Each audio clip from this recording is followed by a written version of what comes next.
dia telah habis di dunia. Tidak ada satu manusia pun yang akan mati selagi mana masih ada sebutir nasi yang menjadi rezeki dia. Tidak akan ada satu manusia yang mati melainkan masih ada seteguk air yang tertulis dalam rezeki dia.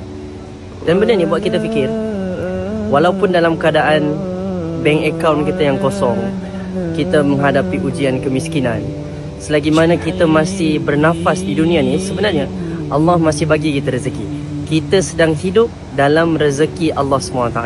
Allah berfirman dalam surah Hud, A'udzubillahi minasyaitonirrajim, wa ma min dabbatin fil ardi illa 'alallahi rizquha. Tidak ada satu makhluk melatah pun di muka bumi ini melainkan Allah yang menanggung rezeki dia. Jadi janganlah putus asa.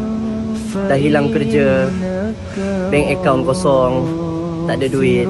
Sekarang kan kita tengah hidup dalam rezeki Allah. Bukankah bernafas itu juga satu rezeki?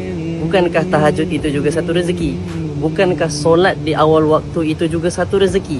So, jangan stres. InsyaAllah selagi mana anda masih bernafas, selagi anda masih hidup, sebenarnya Allah sedang memberi rezeki.